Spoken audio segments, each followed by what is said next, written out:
it's really not sales. It's service, not sales. Once you get so many maintenance agreements, if you don't have a really good process that is thorough and allows the technician time, if you don't have that and you just build up a whole bunch of maintenance agreements and convert those maintenance agreements into sales by educating the customer, it's not about hardcore pushy sales. It's just about doing what you said. You provide that better service, provide a better service, and the sales will come.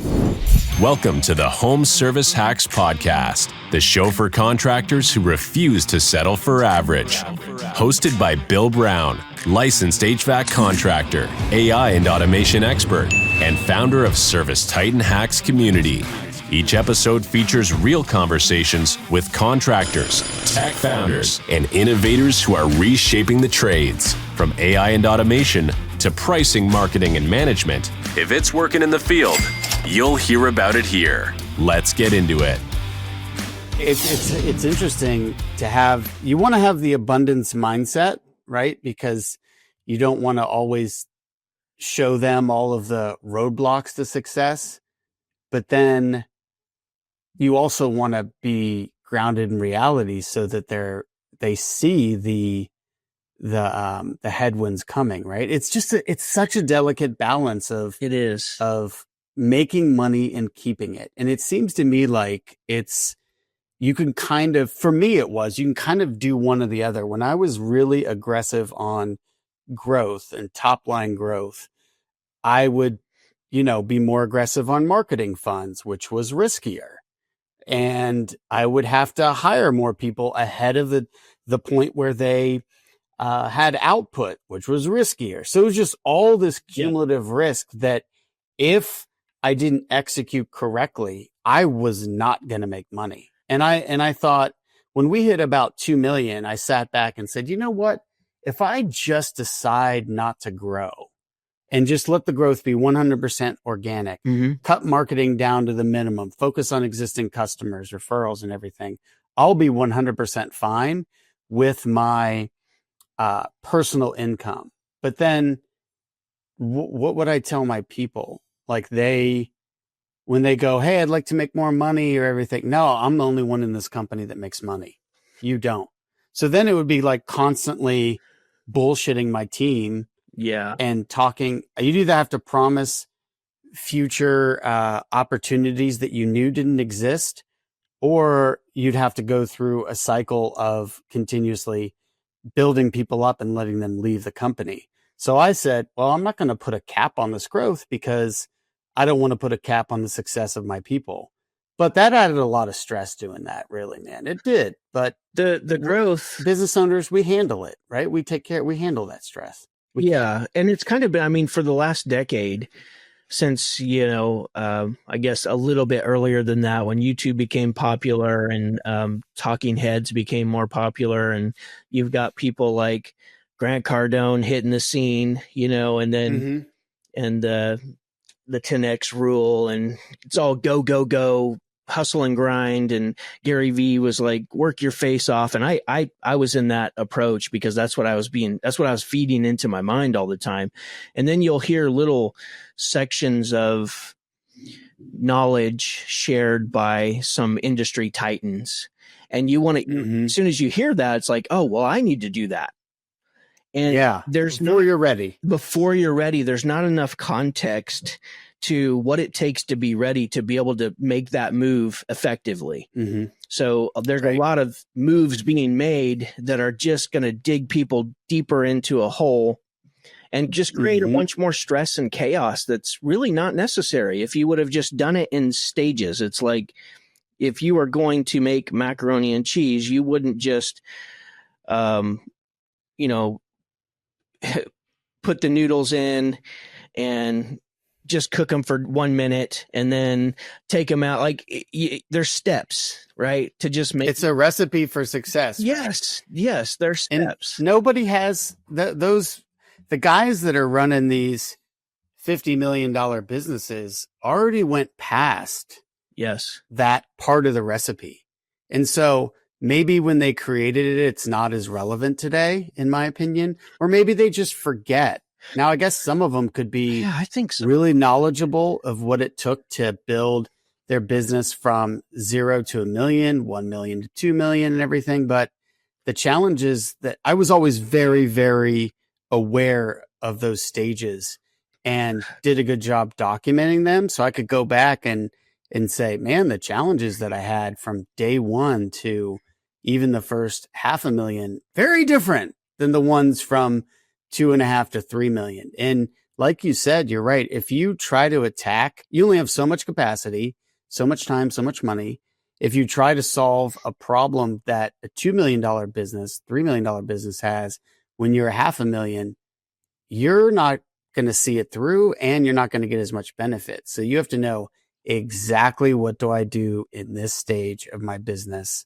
And I can work on one or two things and then move to the next. And that's the thing too, is having some type of a control plan. Because what typically happens is the owner maybe goes to a seminar and it's like drinking from a fire hose. They've got all these new ideas and they come back and they implement them, but they don't see them through. It's not, it doesn't stick. So it's always just new ideas. It's always, and it all costs money. It's just, it's a lot more. I've done it. Yeah, I've done it too. I did it for years. I was very ambitious and of course not afraid of hard work. And I was in the truck, I was a technician for over 20 years of my 20, my 20, almost 29 years being associated with this industry. So it's like, I've made all the mistakes, I swear. Every time something pops up, it's like, oh yeah, here's what happened when I did this, when I'm talking with other business owners. So there is a method to the madness. I've kind of distilled this down into like, before I say that, it's going back to what you were talking about as far as business, some of these titans that are in our industry that everybody looks up to. And I'm no different. I look up to them too, but some of the stuff they say really is misleading and it's really hurting the industry. I know they're just trying to help, but sometimes it hurts the industry worse than it actually helps. One particular person was saying that, you shouldn't even you shouldn't even start your business without a brand. Like go spend $20,000 on a brand first.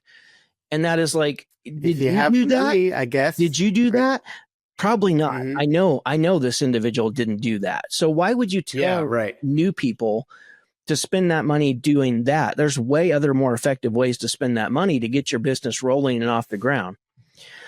I've coached people who won the national awards for the best brand and they're freaking $500,000 in the hole, broke. Yeah. So like, you have to be, your brand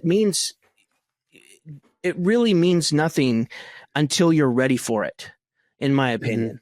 So, right. And you don't have to spend $20,000 on it today either. Yeah. One of the things that I believe that the brand is very important to how much you're able to get. If you're going to be a high level contractor, offer high level services, your brand should match that, but you can't go into massive debt to get that and then just hope that you're going to get enough customers quickly enough, because that's a long-term play, right? And I just think that if you could start out with something smaller and just as long as it's different than the guy down the street. Yeah. So really the brand is more about value, different. it communicate, the service you provide. It has the ability to do all those things without it, costing you $3,000 or $4,000 to wrap every new truck. And here's the thing too, when it comes to truck wraps in particular, is they're great. And, but when you're one person or two people and you've only got two vehicles, you're not like making that impact that you really want, because you don't have that volume going out there every day. So it's like having one billboard and expecting it to just kill it. Exactly. Whereas your competition has one all over the outer belt of the city. So the impressions aren't high enough to justify it. And it's the opportunity cost. What could you have done with that $3,000, right? Absolutely. So in that aspect, it's kind of been skewed a little bit, I think, as far as like, what is the most important things in your business. And we're in the home service industry. So in my opinion, that service is the most important thing that you can deliver. That's going to get happy customers. Happy customers. Yeah. Happy customers. Imagine it's that. Crazy. Happy customers is the number one thing that drives your business. Never forget about happy customers. Never. Right? Never. And I think that as small companies, we all start out that way. I find technicians to be really honest to a fault. Also to the point where they would sacrifice the success of their business to not be priced correctly and stuff like that. Maybe just not knowing. But ultimately, at the end of the day, we get our joy as a technician, because that's how I started out, was straight technician, worked for a manufacturer of air conditioning for data centers for years. So really, really technical, nerdy stuff. Yeah. And what I found happiness for myself was making customers happy. And you get that's what grew the business. Hit of dopamine, by having a customer be, oh my gosh, thank you so much. I can't believe this. Like, you just saved the day. You're my hero. Like, yeah. Every technician has heard that at some point in their career, and it feels good. And it's like that instant gratification. That's one of the struggles from making the transition from getting that instant gratification every single day while you're running calls versus beginning to actually work in the business or on the business. It's very different, isn't it? It's a very different. It's a completely different job. Completely different job. It is. And it might as well be a different company almost. It's such a that's the biggest transition you can experience. Yeah. It's an identity shift that has to happen. If you're going to grow this thing, you're not going to grow your business without burnout or exhaustion, whatever you want to call it, resentment, towards your business. If you stay in the truck, like, you have to get out of the truck. And it's really hard for most people because it's just comfortable for them. That's what they know. Right. Switching into stuff the unknown, everything you see online when it comes to Facebook groups and things of people talking about their numbers and how successful they are, is just, for one, like we said earlier, that's highlights. It's a highlight reel. Like, you don't know what's actually happening in the company, but that is a very small percentage, believe it or not. I mean, truly successful HVAC businesses, most of them are struggling. That's why the statistics say it's like 70% of businesses. I think it was the ACCA who came out with a study that said that 70% of all brand new heating air conditioning businesses fail in the first year. They just don't make it. Yep. And then 20% every single year. 20% of all HVAC companies go out of business every single year. And then you look at the regular business statistics, 50% fail by year 5, and only like 6% make it past 10 years. It's very low. You're right. It is a few percentage that make it past that 10-year mark. And why is it that? I mean, there's obviously a multitude of factors. I think that probably burnout and the owner just runs out of gas. For me personally, I ran out of gas near the end of my business. I did too. And I would say that you have to have your foot on the gas continuously. Doesn't mean aggressive growth. It just means attacking the biggest problem. Pareto principle, the biggest problem in the company, work on it, fix it, grind through it. But if you decide that you can't do that for whatever reason, or you're not going to, that's it. It will kill you. And I lost my passion for it due to two things. One was moving away from the company. So I seriously underestimated what it would be like to run it remotely. And because we grew from when I left, the company was around 2 million, and we grew it to 4 in 100% remotely, because I've been very fortunate to be really good with processes. designing a process from scratch, step by step, and refining it and working on it. So that always allowed me to, That's a skill to get set out of the that truck most, and scale. yeah, that's a skill set that most people don't have. And it comes from my computer programming background. So that's where I started. And the computer programming is extremely rigid processes, or it just doesn't work.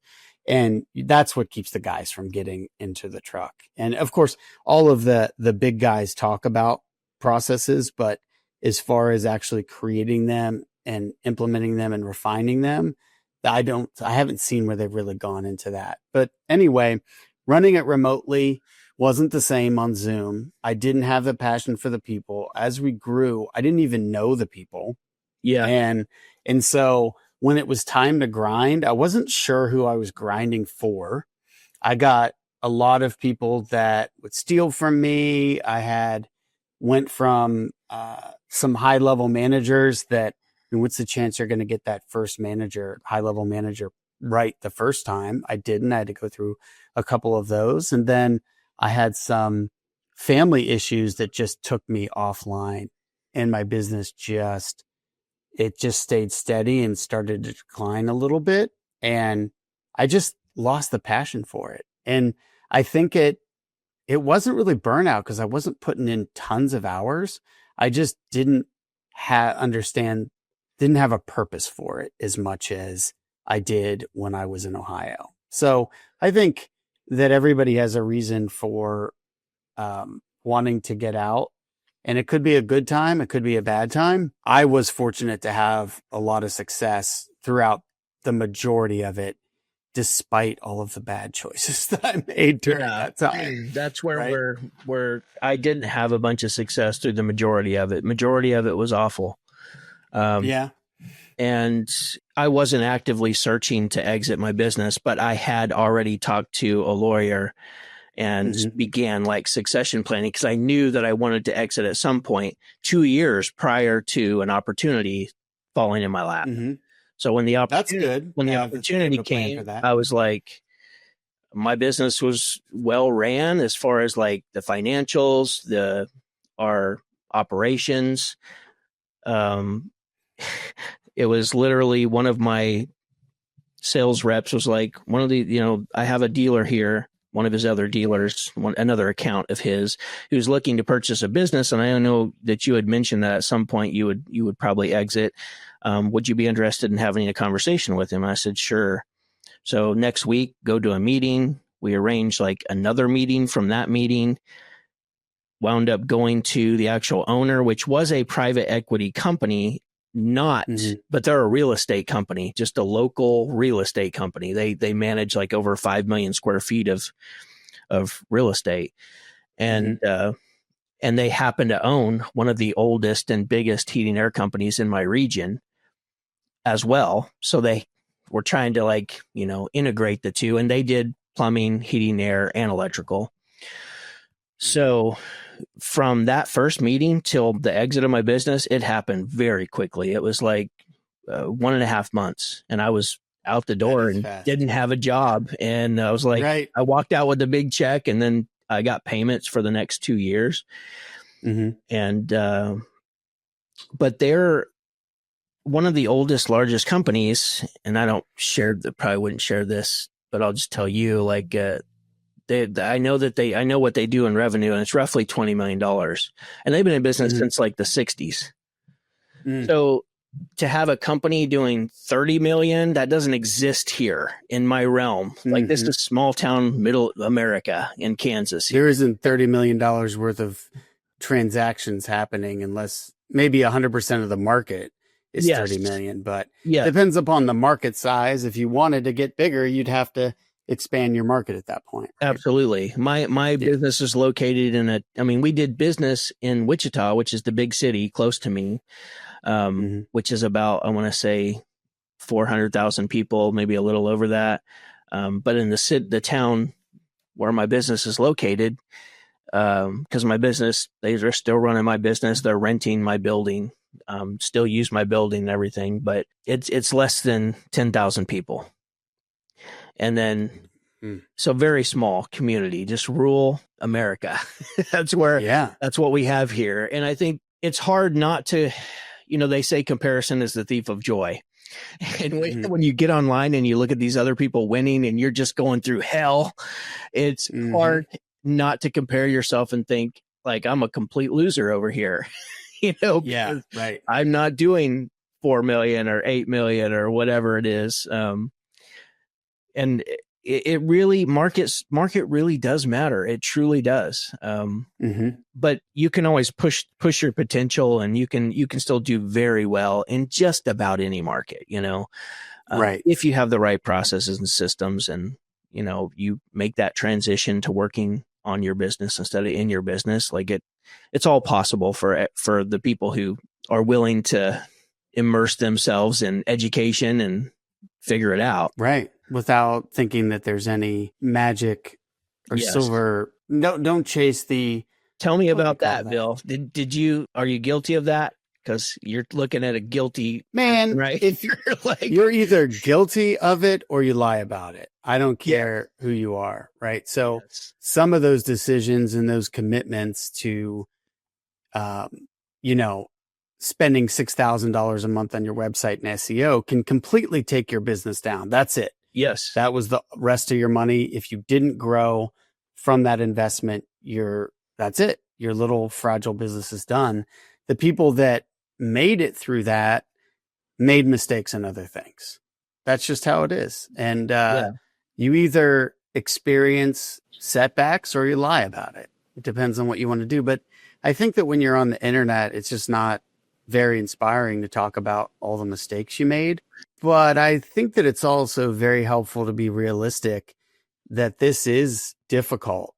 There's a reason why so many of these businesses don't make it. And it's just overextending themselves and then running out of cash. Right.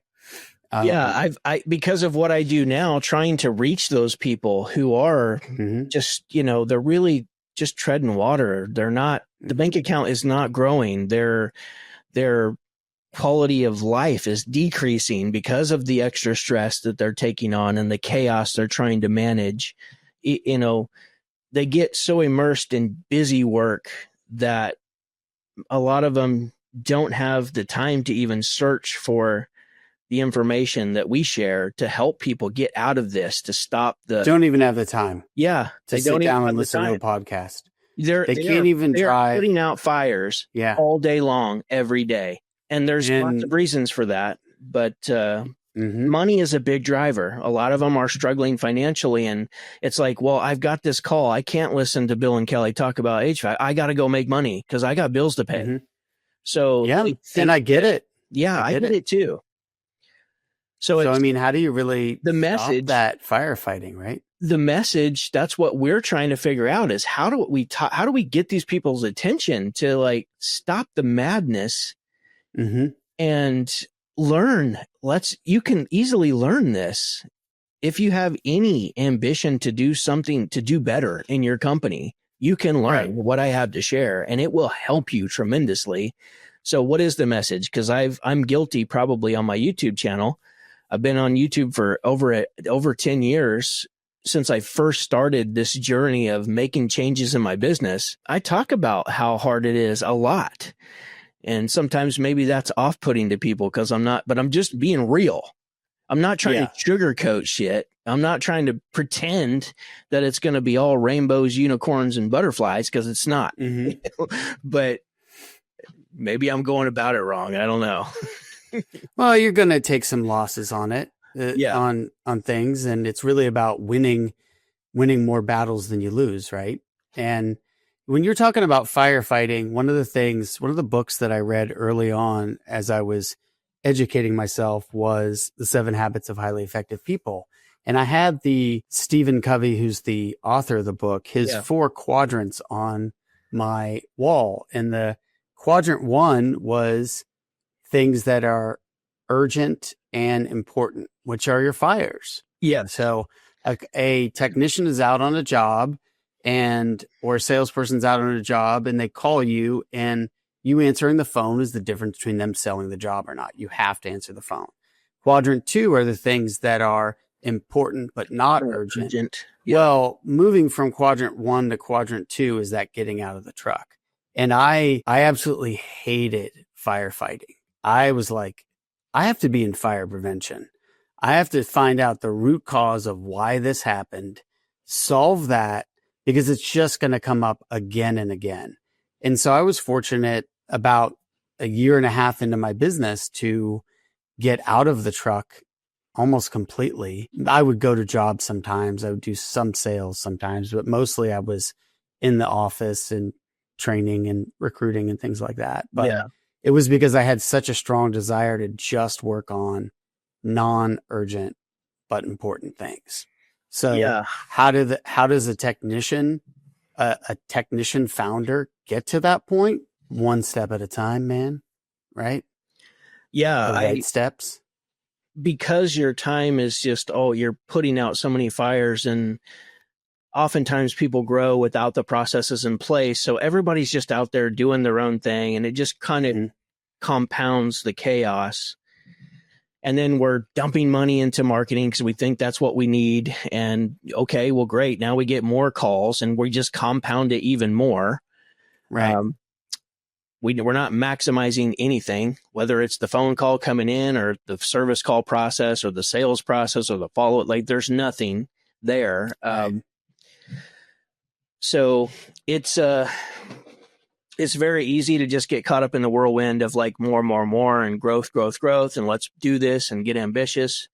And without like the specific, very specific, measurable, time-based actions that you need to take in order to have that and experience that growth in top line and in bottom line together.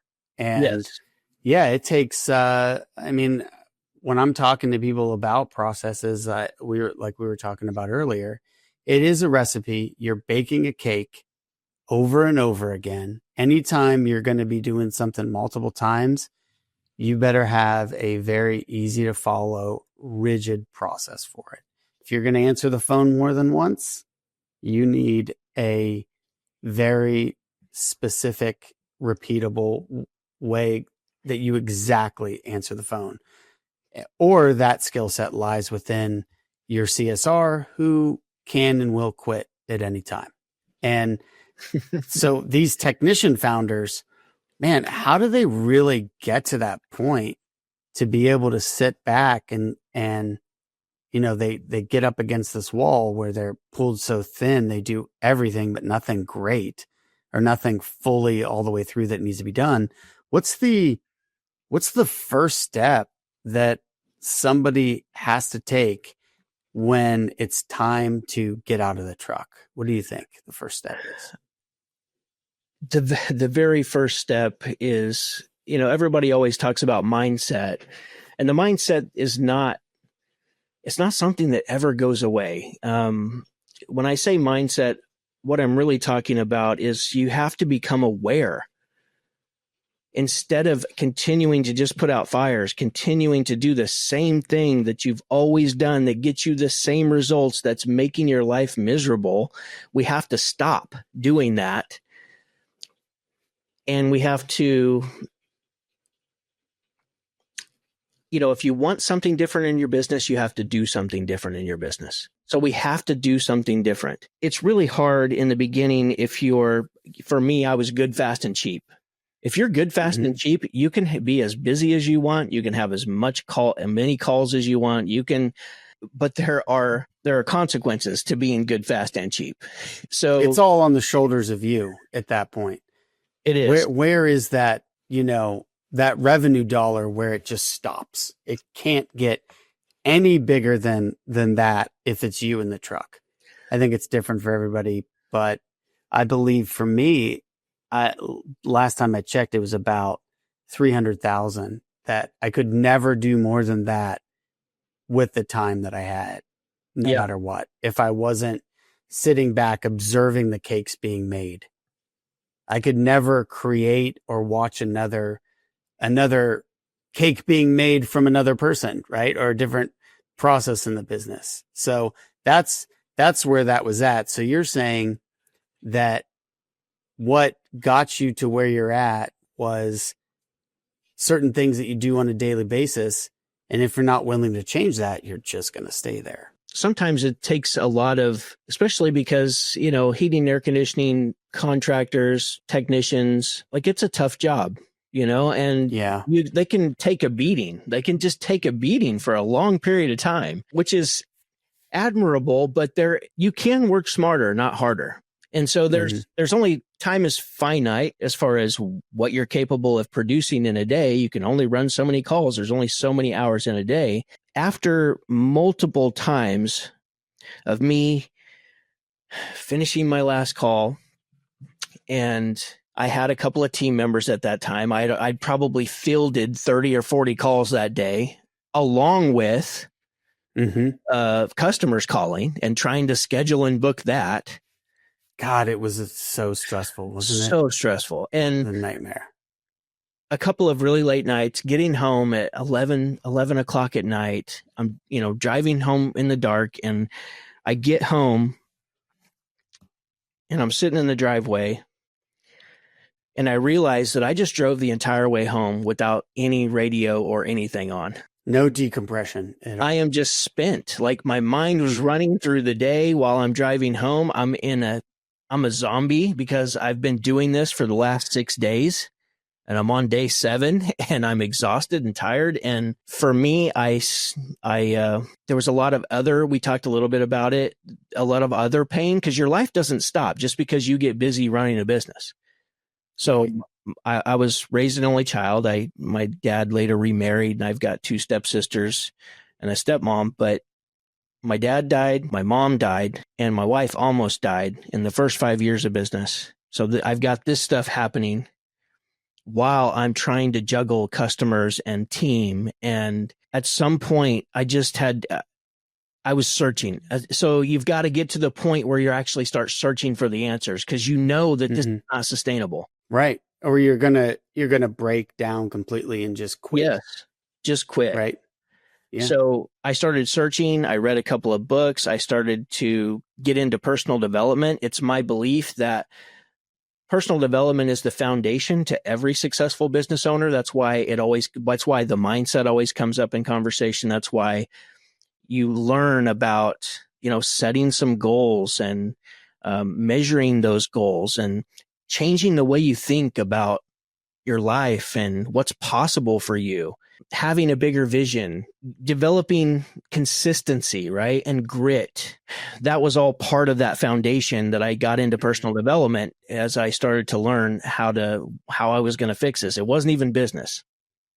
Up to that point, I'm 36 years old, 37 years old, and I've read one book that my wife asked me to read, and she likes fiction. And one book she wanted me to read, and I read it, and I did not like it. And so I always thought just reading wasn't for me. But then when I started reading personal development, and then I really dug into like business and learning about business, those are 2 subjects that I just can't get enough of. So I actually enjoy reading and started reading those books. And from that, it went to seminars. But in the beginning, to kind of go back to the question, to circle back, in the beginning, it might just be like there's an AM. Think of like your day as having bookends, right? You got an AM and a PM bookend.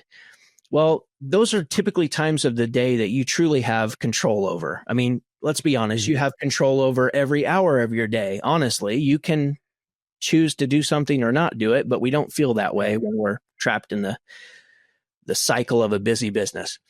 So I could control the AM, and I kept reading like in these personal development books, like get up earlier. Right. So I did. I worked myself up because I was never a morning person, and I started getting up at 6 a.m. That's not even early for some people, but it's even to this day, it's still early for me. So, but I got used to getting up at 6 a.m. and then from 6 to 7 o'clock in the morning, I would grab my coffee first thing, and I'm learning. I'm either listening to something. I turned my van also into a rolling library. So I started back then. Podcast wasn't even a thing. So I bought audiobooks and I started listening to them nonstop. That's all that was on my radio. That was all that was playing through my speakers in my truck for Which 10 is a years. great way to do it. If you're trying Yeah. to leave the truck, that's where you're going to be a lot of the day. Yes. So what are you listening to while you're spending a half hour driving between one job and another? That's where you can do your education. Right? Absolutely. Absolutely. And it's like Tony Robbins has this net time, like no extra time, right? So I think it was him that came up with that. And I started really using that. I took that. I also learned some other things like poison in, poison out. So it's like I shut off. I have not watched the news. I mean, I'm on social media, so I see headlines and stuff, but I like watching the actual news. I haven't done that for, I mean, it's been 20 years. Right. I just don't watch the news. There's no benefit. It's all negative. And I don't miss anything. If there's a major thing happening, I still hear about it through my coworkers, or I'll see a headline on social media somewhere. But I'm not missing anything by cutting that stuff out. So I started that diet of I really paid attention to what's going into my brain, and I tried to keep it positive and keep it towards the things that I have control over. And but in the beginning, control your bookends, and then eventually work your way into being able to book, even if it's just an hour during the day, just like you would schedule a service call. Schedule that hour, schedule a 1 o'clock appointment with yourself to work on the business instead of in it. And don't you've got to be committed enough to say yes to yourself and no to customers sometimes. Like anytime you say yes to anything, you're saying no to something else that you could be doing. Get used to that. Like there's going to be trade-offs. But the most important trade-off is your education and learning how to run this business so that you can actually get out of the truck. Because the last thing you want is to be 65 years old, still running service calls.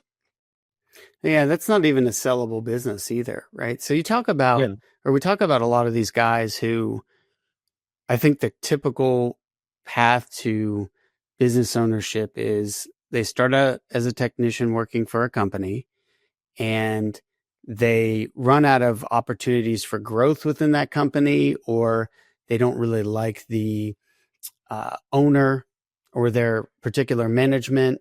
They start thinking about, my option is either I go work for another company where I'm going to probably experience the same thing, or I start my own. My company charges $15,000 for a system replacement.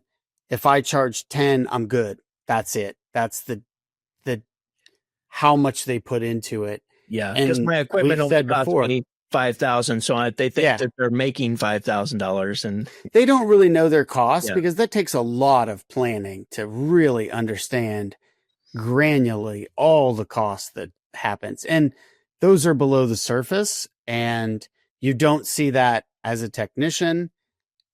Typically where these people are in their career, they don't have that knowledge. They could get it maybe if they asked the owner or if they did some internet searching, but they don't really know it. So they see the parts that they buy, and then they take the total price minus the parts is everything I get to keep. And that is so far from the truth. It is. Yeah, it's that'll crush you from day one. So these guys end up having a lifestyle business, but they don't even get to the point where their lifestyle is as good as it was when they were working for the previous company. So it could be actually a lot better working for the previous company if they applied themselves. If they applied themselves and just learned a little bit and became more comfortable with having conversations with customers, they could go into sales. They could make so much more money for so many more years, that, building the business up to where you can pay yourself a decent salary and have literally, a fraction of the stress that comes with everything else that it's usually pretty jarring when somebody goes out on their own and they realize, well, every day they just handed me calls to go run or sales appointments. Well, now I have to produce those. Where do I get those from? Yeah. Oh, I didn't even think about that when I started, but we still, we still want people to start businesses. There's a lot of success stories absolutely. from technicians who do it, but you never start out and go down the path and find out things were easier than you thought. Ever. If you have, they're way harder. Yeah, I think Alex Hormozy says it's going to be harder than you thought. It's going to take a lot longer than you thought. Mm-hmm. And that's almost with anything. Like, try to go get in shape. I promise you, it's going to be a lot harder than you thought, and it's going to take a lot longer than you thought. So it's easy to get fat too, right? Yeah. Easy. Like, pick your hard, Mm-hmm. It's hard working for somebody else. It can be. But it's also hard running your own business. You just pick. I feel like if you have ambitions and this, maybe even a seed was planted in your head that maybe you could do this, mm-hmm. that was given to you from the universe or a higher power that says, hey, you're capable of this. Go ahead and try it. So I think if you have that inclination to want to do this, but if you're just trying to go make, because you're looking at those invoices and you're saying, well, we paid $50 for this part and we're charging the customer $600. If you think that it's just about money and you're going to go into business for that reason, then you're in for a rude awakening. You're going to make $15 an hour after everything's said and done. Yes. If you do that, you are going to make I've never seen somebody who's been good, fast, and cheap and was making more money doing it themselves than working for a legit company. I just don't believe that that's possible. It's not. It's not. And if you're really good, I share this all the time. If you're really good at what you do and you have great customer skills and people like you, and they're going to tell their friends and family about you, no matter, like, you don't have a choice. Your business will grow. You can't, at least to a certain extent, and it's bigger than just one person in a truck can handle.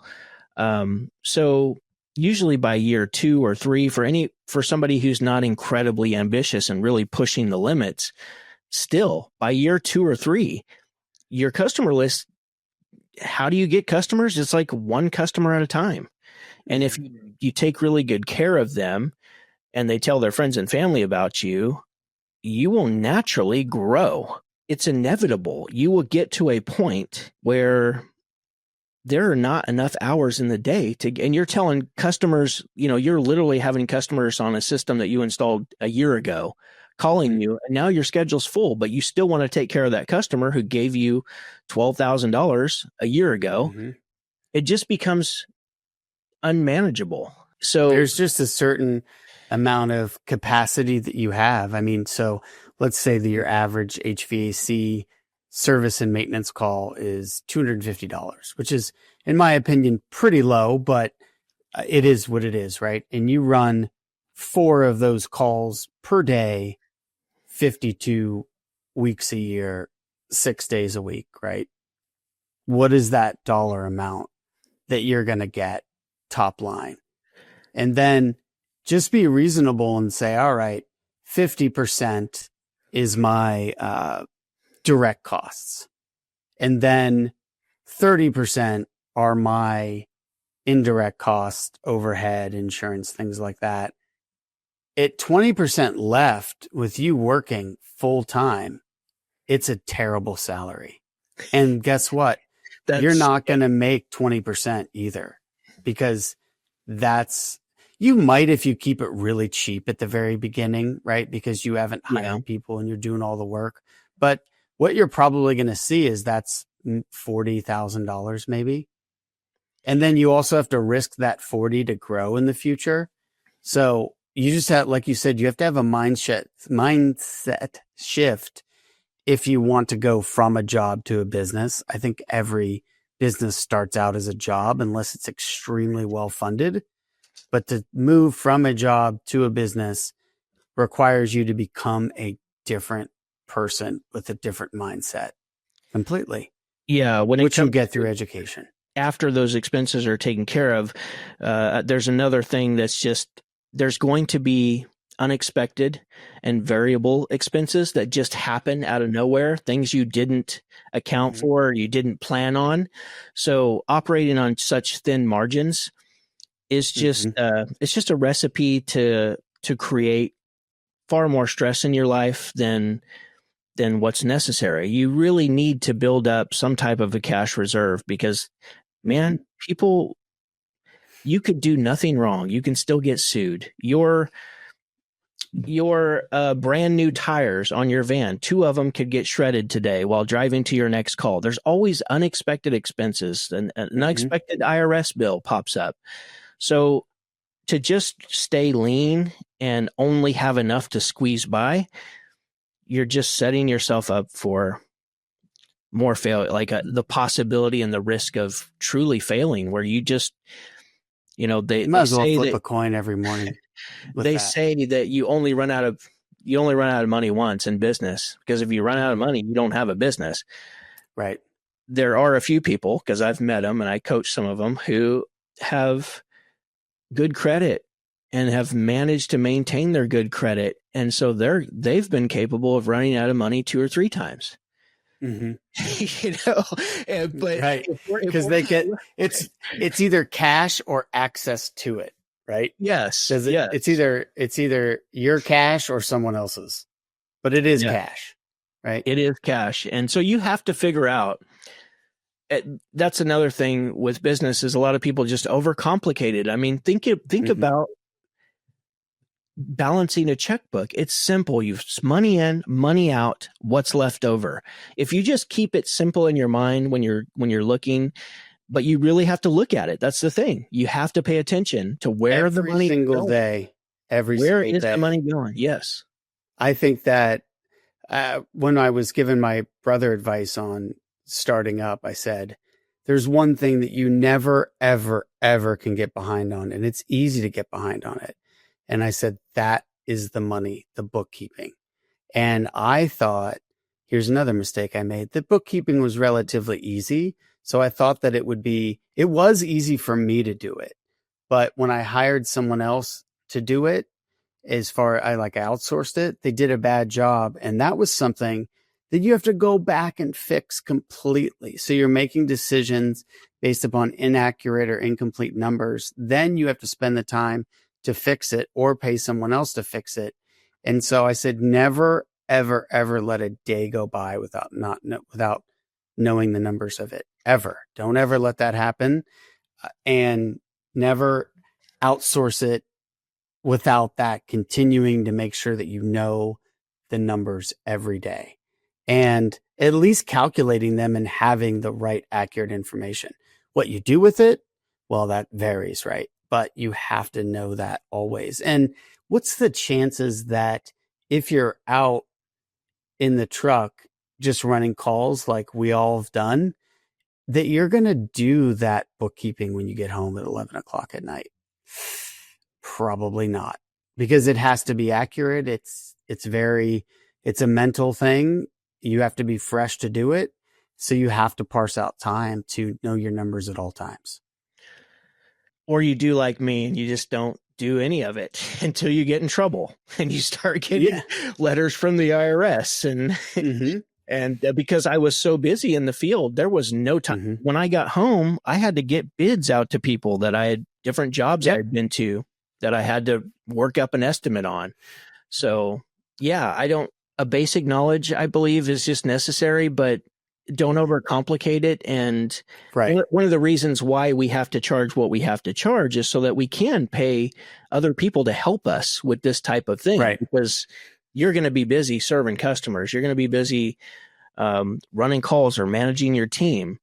Doesn't mean you're not going to look at the financials. You're going to, but there's other things that require a ton of attention from you as the business owner, and things you can't outsource. Yes, exactly. So you're either outsourcing it, you're using technology, or you're hiring for it because you're at your capacity right away. Day one, you're pretty much at your capacity. You have to say no to things, and you're going to have to say no to that service call that comes in late because you have to do this specific thing. So you're going to have to risk that $250 in revenue or that potential turnover into a replacement system for the bigger picture. And if you're not going to do that, you'll never be able to get there. Yeah, you're going to have to start saying no. You got to do just put it this way. We're constantly trying to do what's best for our customers, right? Mm-hmm. I mean, that's what I believe that the home service industry, especially heating and air, just because that's what I've been involved in for so many years. Like, these people are the salt of the earth. Like, we love to take care of our customers. We want to make them happy. It's almost like people pleasing to some degree. Like, we want people to love our company and to give us raving reviews and tell their friends and family about us. But we do that too many times at the expense of our own financial health, at the expense 100%. Of our own physical health, and our relationship health. Like, if you tackle this the right way and you use the recipe, you can do it all. It's always going to be balanced. There's going to be bursts in your company where you do focus primarily on your company and you kind of maybe neglect your family for a little bit. But the thing is, you would have that conversation prior to going into that burst, so everybody understands what to expect, and just know that. So if you do it strategically, you can do these bursts where you just totally immerse in your business and you can make major moves. And during that time, I always say, teach, train, and ingrain your team on the process, constantly training on the process. Of course, we can throw in some technical training here and there because that's important too. But the process has to be ran. And when we're talking about processes, I look at the definition of a process. It's a series of tasks taken in a particular order to achieve a particular result. Which ultimately is a happy customer, right? Which is a happy customer, which is profit. From that $250 call, there better be some profit attached to that. And it needs to be enough to fuel whatever my desires are and what I want in my business. And if you're not paying attention to that on a regular basis because you're just too busy putting out fires, it just becomes. I was on another podcast years ago, and the guy I was doing the podcast with was telling me about a sales trainer that he had went to. And the guy was talking about how every time you discount your services or give something away for free or don't charge like what you normally would charge because you just feel bad for those people, you need to put a picture of that family on your visor in your van. Because every time you're putting that family and those people above your own family and your own well-being. Let that sink in, for anyone listening. Like, you have to put your oxygen mask on first. The business has to be taken care of. That includes you, because you are the fuel, the fire, the determination, the passion that you have. If that goes away, then your business goes away. You always have to have a more positive approach to things than everyone else, because you're going to set the tone for everyone. Full transparency, in 2020, this is the fun stuff that I went through, like a lot of business owners do. In 2020, I was involved in a lawsuit for unpaid overtime. And this was one of the first employees I had, and she didn't have a time clock.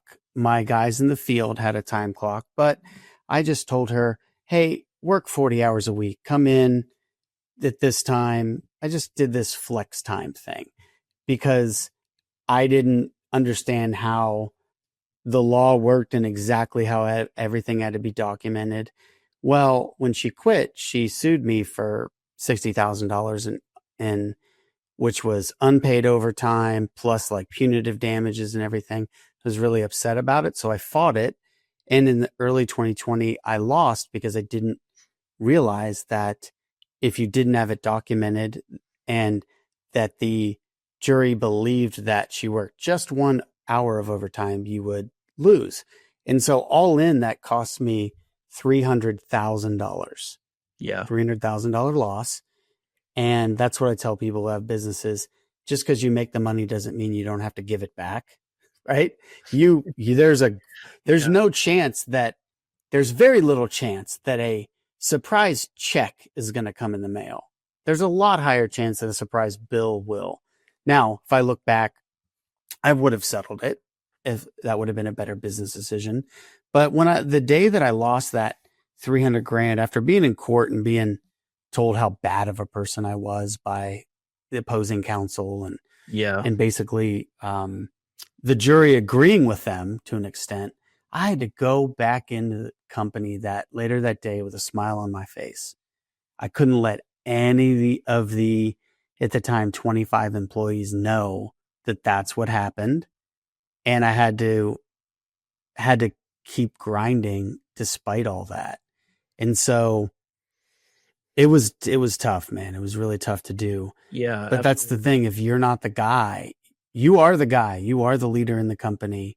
And if you have to have a positive attitude in front of your people at all times, or it just starts to go down from there. So that was a tough lesson. That took me back a couple of years probably. But if I have anything to write at the end of the day, it's about resilience, I would say, because that's what a business owner does. He gets punched in the face and turns around and says, all right, I'm going to keep going. And hopefully next time I dodge that punch. Right. You know? Yeah. It was fun. I say that too. I'm like, you're going to get punched in the face, and it's like, you got to be just like, is that all you got? You know? That's it. Like, keep standing. But you're right. It's not just your words, it's your body language, your tonality.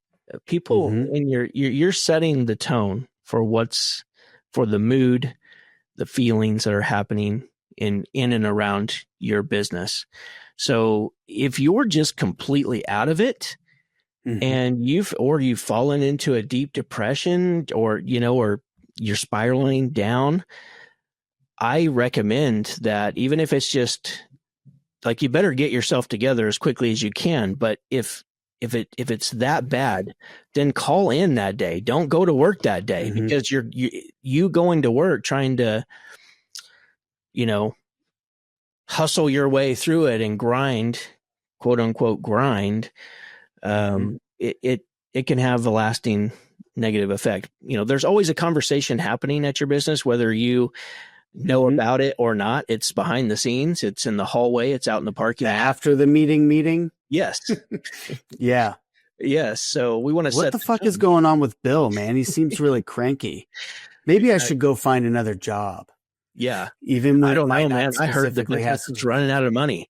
Oh, did you hear that? Oh, yeah. Well, one of our supply houses said that we owed them money. And so just the rumor mill begins. So, yeah.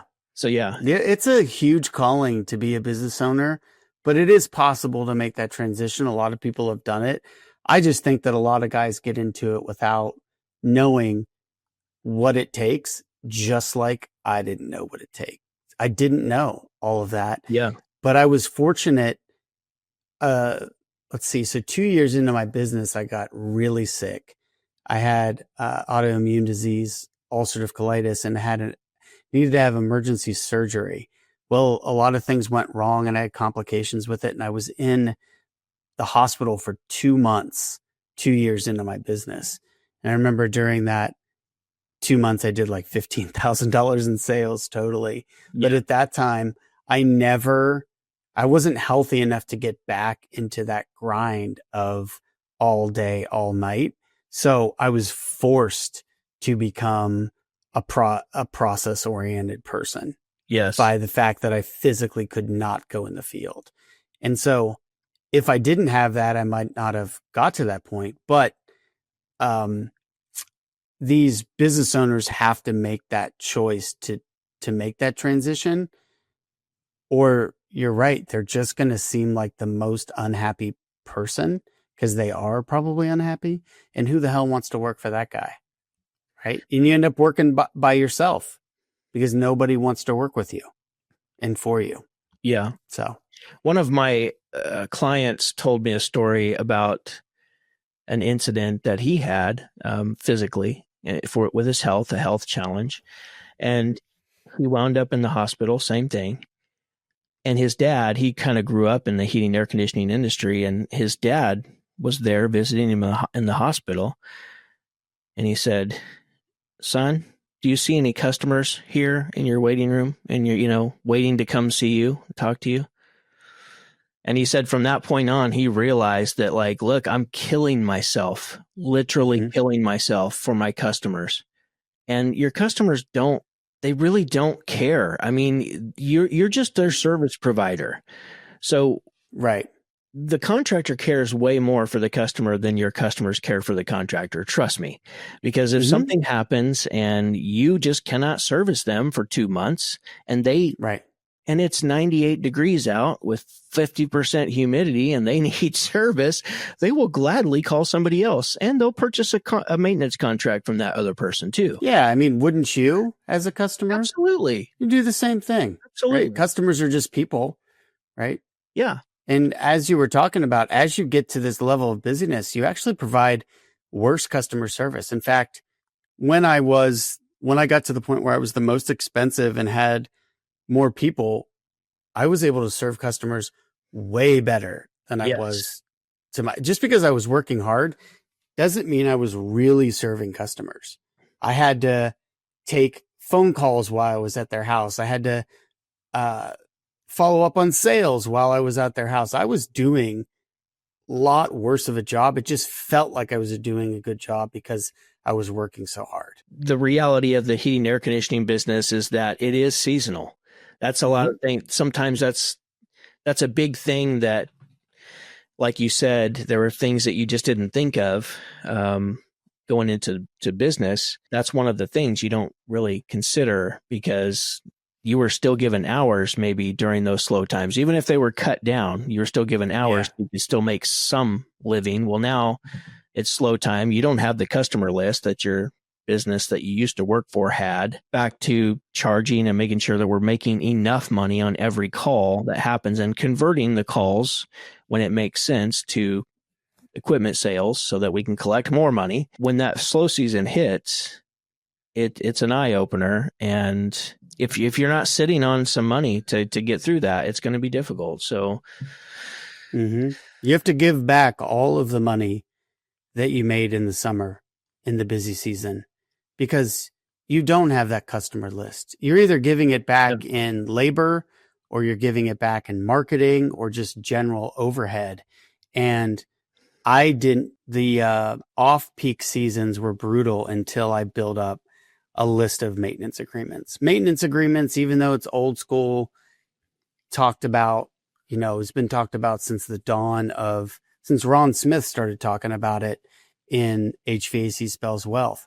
But it really did continue the growth of my company all the way through it. Because when I had a maintenance agreement customer, I knew it was just a matter of time before that was a system replacement. It was planting a bunch of seeds that all bared fruit at times that I wanted to harvest it, not when it was just an urgent situation. I don't see where an HVAC company could grow without focusing on longer term relationships with customers. I don't think you could just buy your way into a market with short term transactions. I agree. It's about one thing that I will share when it comes to maintenance agreements is once you get so many maintenance agreements, if you don't have a really good process that is thorough and, it's allows the technician time to be thorough and to have those conversations with the customer, showing everything, their analysis of everything that they found and how to communicate that to the customer that creates some type of urgency to let's get this done, whatever they found, let's get it done today versus tomorrow. If you don't have that and you just build up a whole bunch of maintenance agreements, now you're sending, 4 technicians or 10 technicians, however many you have, you're still burning overhead. Like you're burning fuel, you're paying them and all their benefits and their insurance and you everybody lose money on every single maintenance agreement. Every single one. Yeah. if you don't know how to do that and convert those maintenance agreements into sales by educating the customer, it's not about hardcore pushy sales. It's just about doing what you said. You provide that better service. Provide a better service and the sales will come. And that's a process in itself. I don't think it's very natural for a technician turned business owner to just all of a sudden flip the switch and go, okay, now I'm going to be good at sales. It's a very different thing than fixing an air conditioner and making customers happy. I had to spend a lot of time getting training on how to learn or on how to do that. But that will stop your company dead in its tracks. If you're not good at sales and you think sales is a dirty word, don't start a business. Don't. No. Or if you think sales is a dirty word, change that mindset or quit. You're dead. There's never been a company that's made it really successfully that hasn't been proficient at selling their products and services. Yeah, it's really not sales. It's service, not sales. Like the sales come, the way I explain it to people is, imagine if you wanted to go to a movie and you had a choice of 6 different movies and you walk up to the ticket counter and they say, oh, you can only have this one movie. This is the only one you can see. How would you feel as a customer? Maybe that's not the movie you wanted to see. Mm-hmm. Maybe you had a different movie in mind. That's going to upset you. If you go to change your flooring and you go to a flooring store and you know all the different materials and the colors and styles and designs to pick from, but they said, oh, these 900 styles, you can only choose from this one. This is your option. Imagine, how would you feel as a customer being able to see all these options? The problem is that your customers don't know what their options are because they're not educated. Right. And they're not going to educate themselves ahead of time because this isn't something that they plan for. It's not sexy. So, there's nothing sexy about heating air conditioning. So they just want to be able to turn the thermostat down and be cool, or turn it up and stay warm. And it's out of sight, out of mind. It's not something they're ever thinking about until it breaks, typically. But it's our job as a professional to go in to evaluate the system. It's not just that broken hot surface igniter or that failed run capacitor. No, it's a system that's working together. And we want this system to be safe, reliable, efficient, to keep the customer comfortable. We want all of those things. So if we keep that in mind and we look at it as a system and we do a thorough evaluation, you're going to find things that the customer could benefit from. And you're going to find parts that are going to be on their way out the door. Like, because of your professionalism, it's your job to know that this part is going to fail in the future. Now, after we've compiled a list of this stuff, we have to have a conversation with the customer to show them their options. Just like going to the movie theater. Hey, you can see all of these. Here's 4 movies you could go watch. Here's 8 types of flooring you could pick from to fix this problem, to overcome this problem. And then communicating that in a way that creates urgency. It's not the hardcore, overcoming objections style, uncomfortable conversations. If you just educate the customer, they're typically going to go with your recommendations. If you communicate that with confidence. Which takes a while, right? It's a process in itself. It's not when I learned technician sales, and I'm okay to say sales, and it can be used interchangeably. It is sales. But when I learned it, I was so bad at it at the beginning. So I had to get a sales coach to teach me the process, and I had to believe in it, because then it becomes about your employees being able to do it as well. And it's going to be met with a lot of resistance. You're going to spend a good amount of time going through getting buy-in from your employees to do that level of process, because they're going to think, oh, all we're trying to do is charge more. And that's going to be recurring with employee over and over again. And so you have to understand the process, believe in it. It has to fit in with your own personal core values and beliefs. Then you have to ingrain that as part of your culture. But I think that it's very rare that is already taken care of in that way from day one. I think that's a big transition that people have to make. And if not made, you're done. There's no way you're going to make it, because what you're going to do is ask technicians to run 8 calls a day. And we were talking about that before. If you're going to give options and you're going to do a great job and spend time educating the customer, you're not going to run more than 3 calls a day. I maybe 4 if you're lucky, or if not, if you're lucky. But if you're just going in and knocking out the minimum repair over and over and over again, that's business suicide. Think of that as the old business model, and it worked for 50 years. It worked for people where it was just about bad contactor, bad blower motor, bad condenser fan motor, bad capacitor. And then you just fixed it as quickly as you could to get on to the next call and collect as much money as you can at the end of the day. That business model is a sure way, because here's the thing too. A lot of people think that they just stick with that business model, but they charge outrageous prices for it, and they don't create any value with the customer, which gives them a bad reputation, which stifles the growth of their business. So part of building a good reputation and that business model just doesn't work. And it's not that we're wrong. It's what we were taught. And it's what the people who taught you, that's what they did before. So it's just been passed down from generation to generation. That's why we call what we do. We build, there's a new class of contractor, and the new class of contractor does exactly what you're talking about. And that's what we teach. And we go through these transition periods, because we do have people who have a team of, 10 or 12 people on their team. And at that point, at least the owner already knows, because in order to get that big, they've had to make changes. But they know every time you make a change, there's going to be you're going to make waves. There's going to be a ripple effect. There's going to be a percentage of people that don't make it through that. 100%. That you're not going to get buy-in from, that you're going to have to replace. But the thing is that if you go down to 7 technicians, you but you will make more money with 7 technicians than you would with 10 running endless calls. And I think it's just a simple Excel form, like spreadsheet.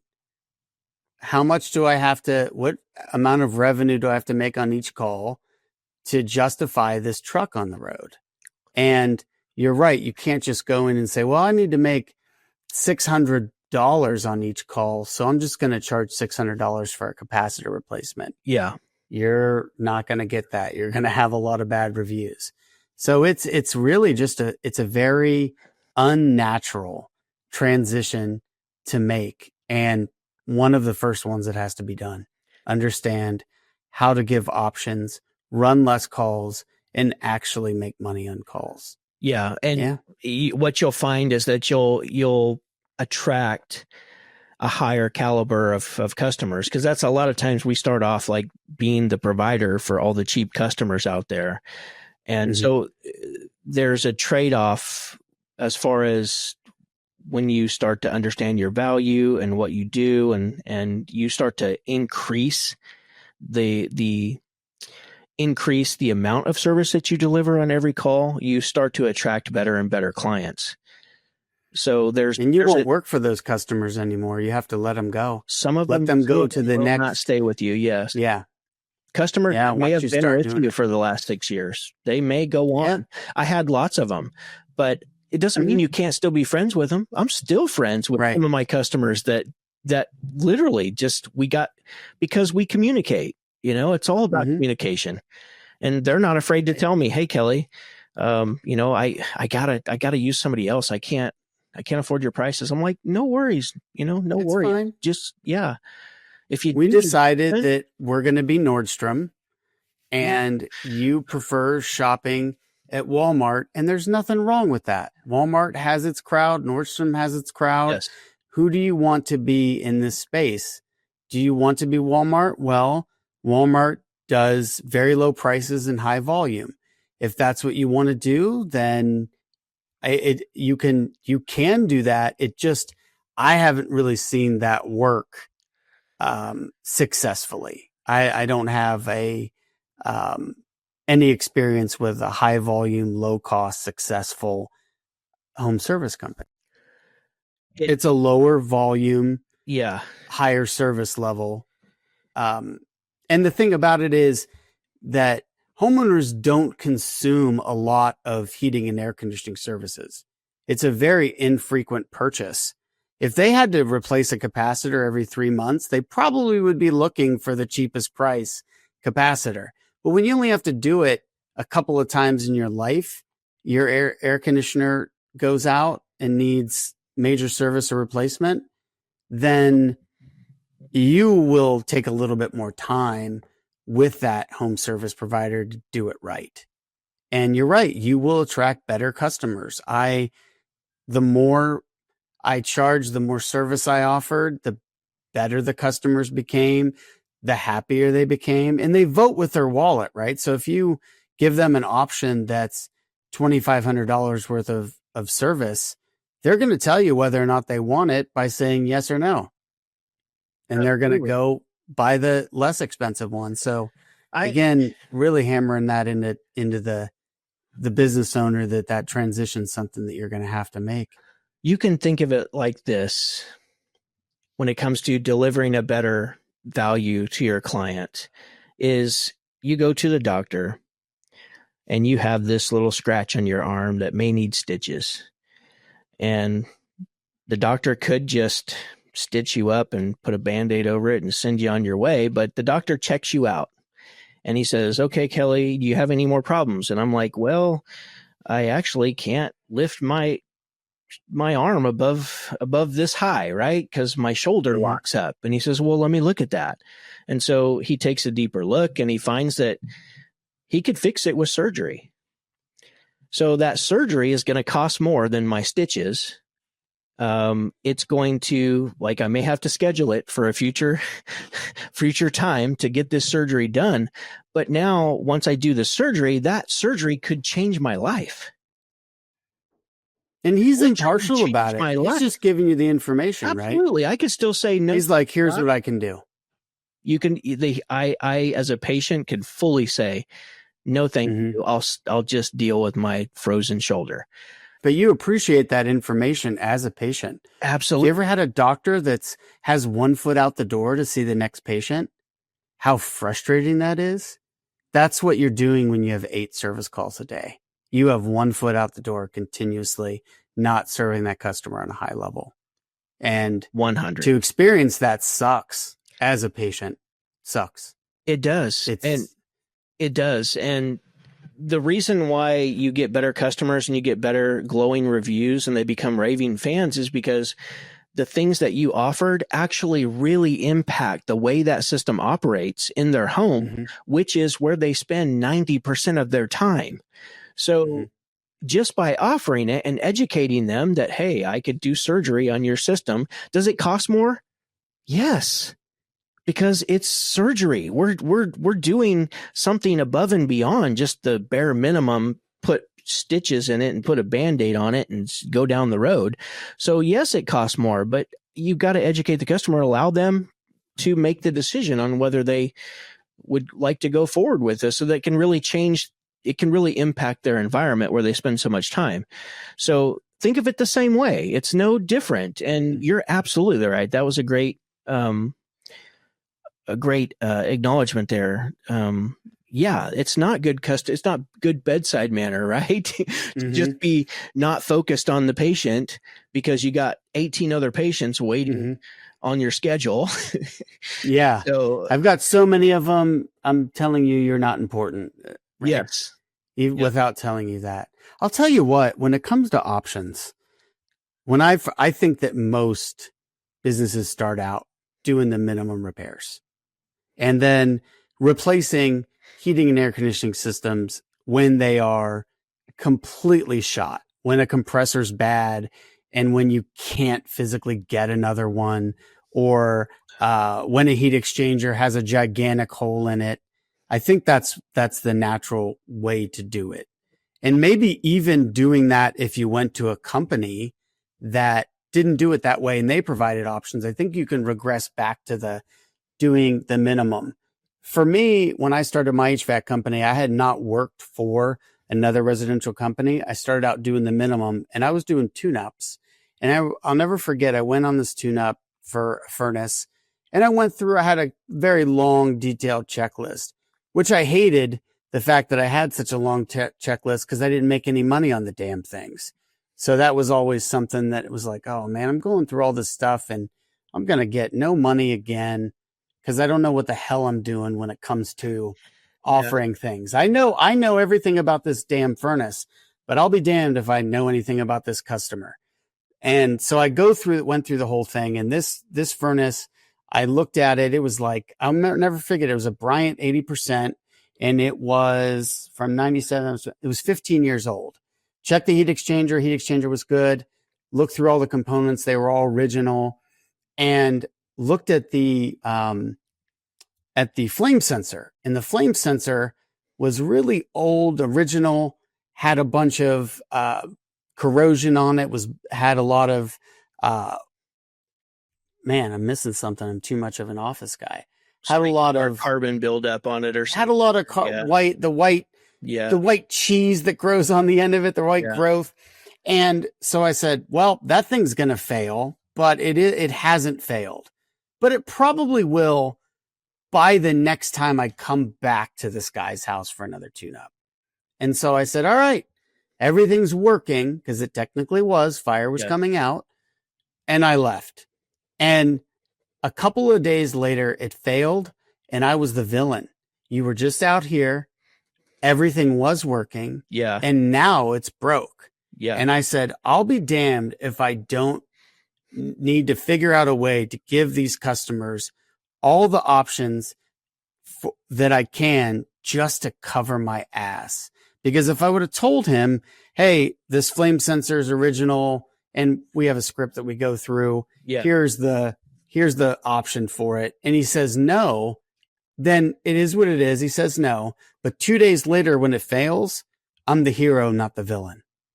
And so I never wanted to be the villain again. And I felt like it wasn't fair for me to have to be in that position just because I didn't give an option, but that's reality. Got to give the options to cover your ass. Minimum. And, looking at checklist, I know nobody likes to use checklist. Typically, service technicians, they're used to running and gunning and just burning through calls and doing the bare minimum and getting to the next one because they don't have any time. I hate them too, by the way, as the owner. Yeah. So but what I share with people is that pilots, astronauts, doctors, surgeons, they all use checklists because they have high stakes jobs. Like there's a lot on the line. And the life that my business can provide for not only me, but my team, and the responsibility that you're taking on when you decide to open a business, that is high stakes. Mm-hmm. So missing something on the checklist can at worst kill somebody, but the purpose for it, sorry to cut you off. No. Is really consistency, right? Yeah. It's to be able to provide that same high level of service, regardless of what's going on in your mind and external factors that day. Yeah. There's no way that you can consistently do the exact same service from one tune-up to the next without a checklist, because you're just going to be distracted. You're going to think about where you have to go, or the customer's going to come down and start talking to you. And so what you do when you don't have a checklist in a process is you give some customers better service than others. It's just kind of how it goes. Yeah. Sorry to cut you off. I'm very passionate about checklists, but I hate them. They're really annoying. It's another thing that I share with people, because this is I come up with my own little analogies and because it helps people, though it's the way I framed it in my mind to make sense. So it's what I share. So in hopes that it would, rewire their brain to think the same way, because that's part of the psychology that it takes to exit the truck and start to work on it, and to implement these processes and systems so that your business can start producing better results and you can earn better rewards as an owner. First off, to be the Walmart, you said, I would go, I would even say the Amazon, the Aldi's, these companies, these giant companies who do sheer volume, and very, very low margins, they have investors pouring millions and millions of dollars into that company. For the first many, many years of operation, they make no money. It's completely different than what you're doing as a small service provider. So for us, right, as a little technician in their little truck, trying to go out and make money and grow a business, to try to repeat what Amazon's done and be the lowest cost provider in your market, it's a recipe for disaster. So don't even try to do it.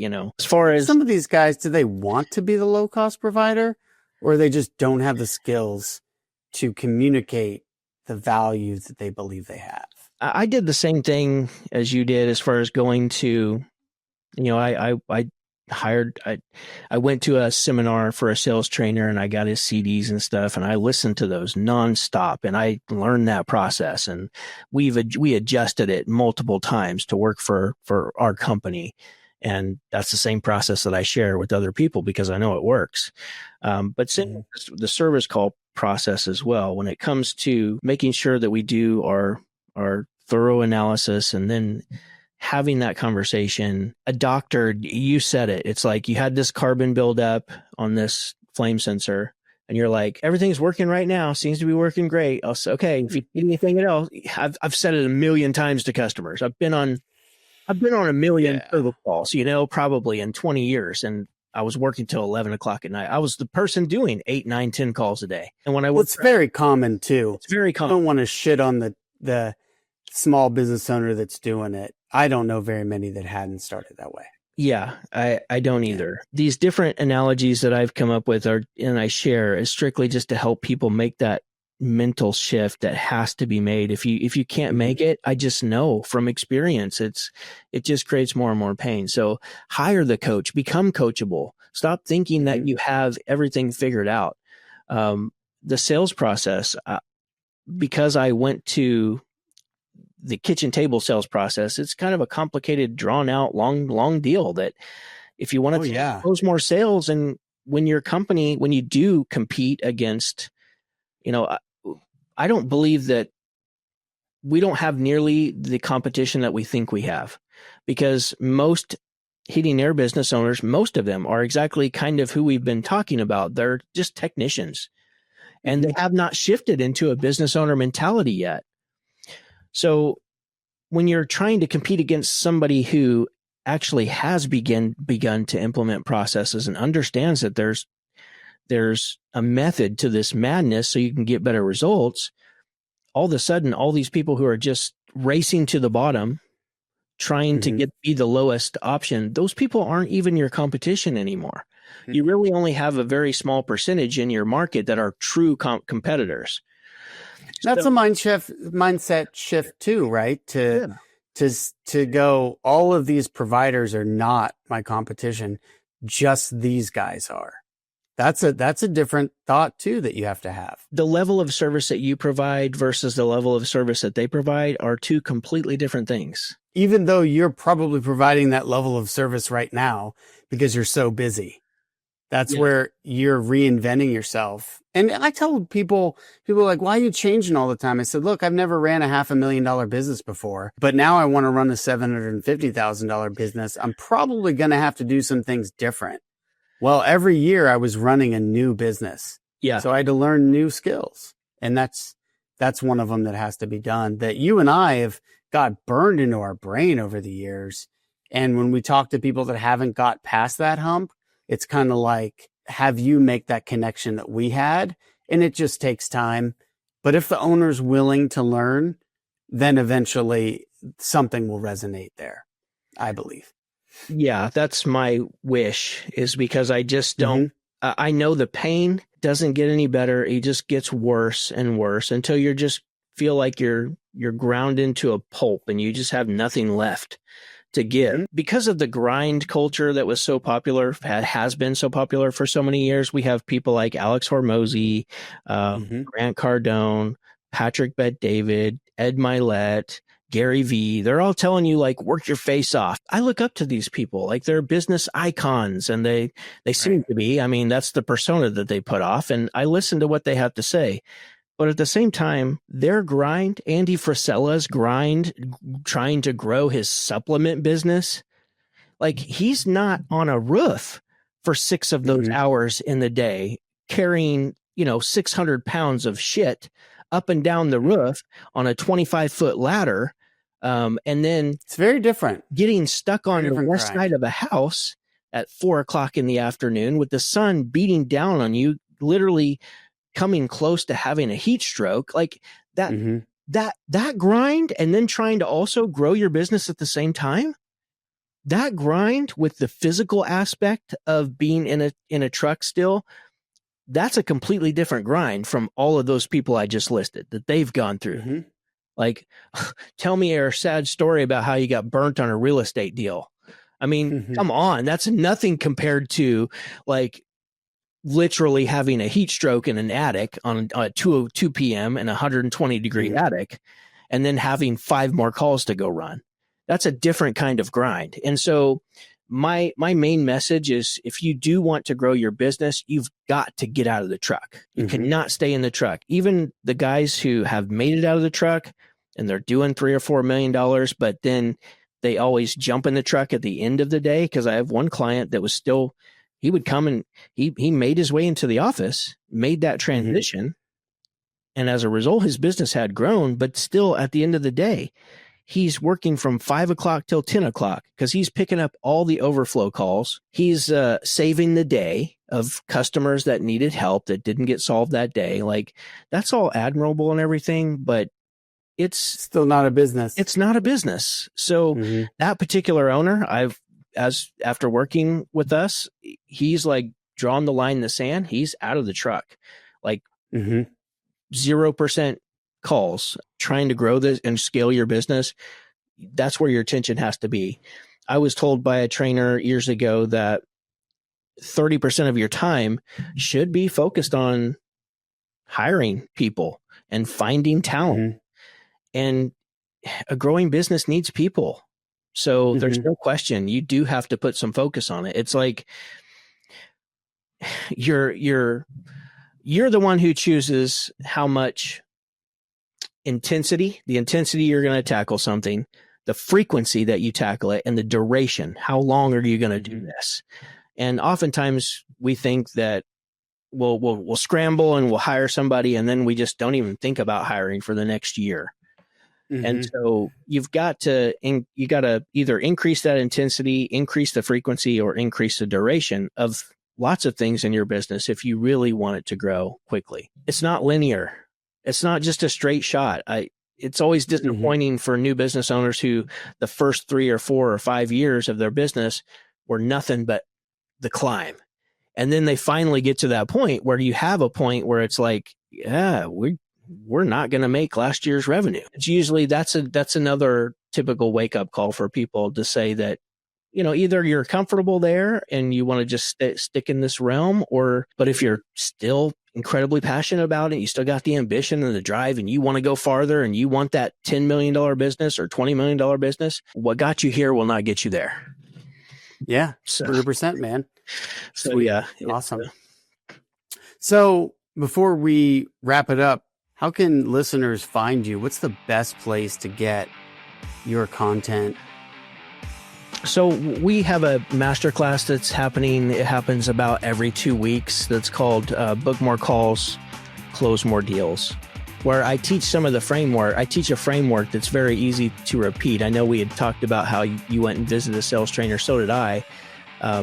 Some of them have really long, drawn out scripts that you're never going to transfer all this information even if you learn it, to your team. Right. We need something simple. Well, I've reduced it down to the ridiculous to make it easy for people to have those conversations.